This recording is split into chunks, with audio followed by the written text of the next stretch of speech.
গরমের দাবদাহ শেষে আজ বিকেলে শেষ পর্যন্ত দেখা পাওয়া গেল কালবৈশাখী। ঘড়িতে তখনও ৫টা বাজেনি, অথচ আকাশটা এমন অন্ধকার যেন সন্ধে নেমে এসেছে। তাই ঝড়ের এই প্রাক্কালে সুন্দর মিষ্টি হাওয়াটা অনুভব করতে আমি পৌঁছে গেছিলাম আমাদের ব্যালকানিতে। ব্যালকানি থেকে এই প্রকৃতির দৃশ্য দেখতে আমার প্রচণ্ড ভালো লাগে। এখানে আমি দেখছিলাম আমাদের বাড়ির যে আম গাছটা তোমরা দেখছো, আম ফলেছে এই বছরই প্রথম।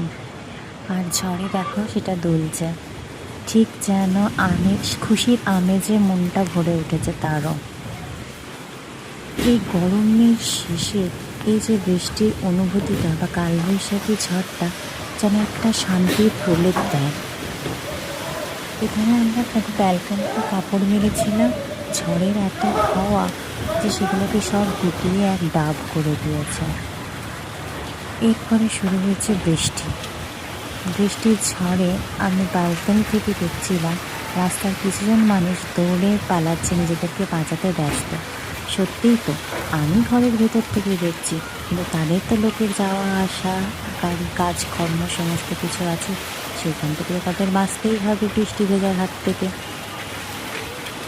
আমি এখানে শুধু আমার একটাই চিন্তা ছিল যে এই বছর আমাদের এই একটাই আম গাছে ফল ধরেছে, সেই প্রথম বছরের ফলকে আমরা একটাও পাবো শেষ পর্যন্ত। কারণ এত হাওয়া দিচ্ছে, আমার মনে হয় না গাছে একটাও ফল বাঁচবে। বাকি আমাদের এখানে ছোট্ট যে বাগানটার মধ্যে একটু কুমড়ো গাছ, একটু উচ্ছে গাছ, একটা পিসকিলি গাছ লাগিয়েছে, ঝড়ের দাপটে মনে হয় ওরা নিয়েই পড়বে। তবু তো এই যে গরম থেকে একটু নিস্তার পাওয়া গেল, সেটাই অনেক। তো এখানে আমার ফোনের ব্রাইটনেসটা বাড়ানোর জন্য হয়তো তোমাদের বিকেল মনে হচ্ছে, কিন্তু আসলে অন্ধকারে পুরো চারিদিকটা ডুবে গেছে।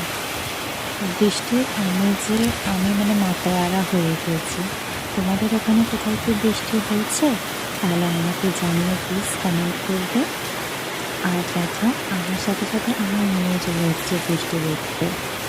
এখানে বসে আমি বৃষ্টি দেখছি, আর ও ঠিক বুঝতে পেরেছে আর খালি বলছে রেন রেন গো অ্যাওয়ে করে কবিতাটা শোনাচ্ছে। তোমরাও শোনো, আর কেমন লাগবে আমাকে জানিও।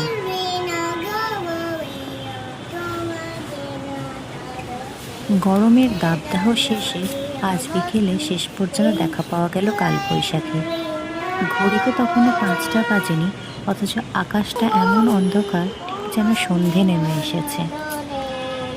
তাই ঝড়ের এই প্রাক্কালে সুন্দর মিষ্টি হাওয়াটা অনুভব করতে আমি পৌঁছে গেছিলাম আমাদের ব্যালকানিতে।